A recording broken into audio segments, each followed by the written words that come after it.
cool weather always makes me want to put something in the oven. I don't know what there is. Partly it's because my husband isn't real good at letting me turn the pilot light on, so the furnace goes on kind of late, so I keep the house a little bit warmer, at least the kitchen with the oven. But I think it's just the idea of the cooler weather and the whole thing. So what I'm going to do today is an Italian vegetable bake. We need a fairly large roasting pan. You spray it with a nonstick spray.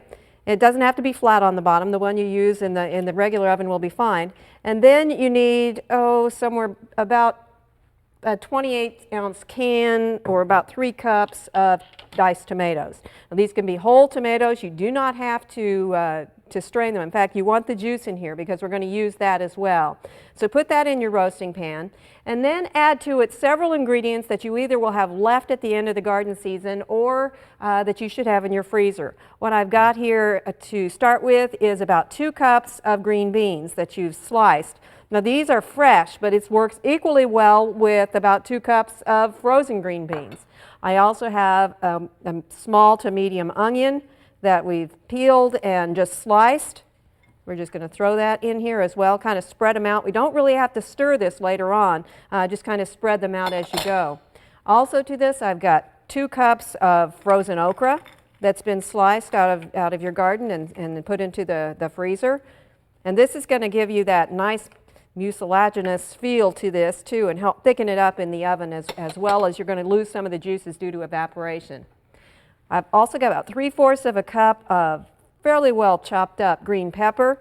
Now this also can come frozen out of your freezer. As the end of the garden season comes, it's real nice to be able to chop up any extra green or red or yellow peppers that you've got going in the garden. Put them in bags. They don't require any pre-treating or anything like that. You just put them in the bag ready to go, and if you know that this is a recipe that you're going to use later on, you can measure out 1/3 of a cup, label it as 1/3 of a cup, have some others half, 1 cup, and they're ready to go when you are all winter long. There's no chopping. You just can thaw them out under a little bit of cold water. If they're in a freezer bag, make sure the bag is still shut and they're ready. I'm adding about, let me see, double check, 1/2 teaspoon of dried oregano. If you still have oregano in your garden, you can use, chop up 1½ teaspoons of fresh oregano.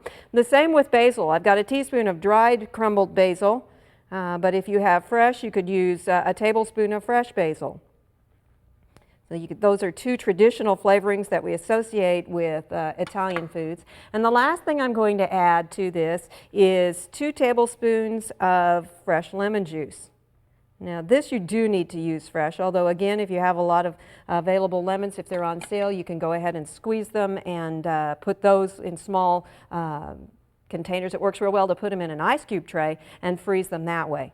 This we're going to put in the oven at 325 degrees for 15 minutes. This is going to soften some of the vegetables. Even though some of these are frozen, you really don't have to adjust the baking time because we're going to bake it an additional time afterwards. So you can use fresh or frozen and leave the baking time the same.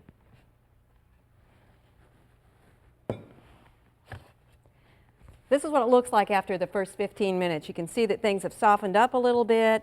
He still has a lot of baking to do, and it's at a fairly low temperature. So if you have something else that you want to put in the oven at the same time, a roast or a meatloaf or something like that, some scalloped potatoes, that would work really well so that you utilize your oven space economically.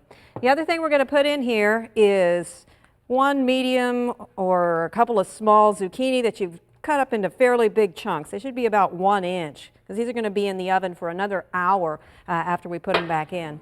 And the last thing that makes it a little bit special is the eggplant. This is 1 medium eggplant that's been cut up into 1-inch cubes. We peeled it first.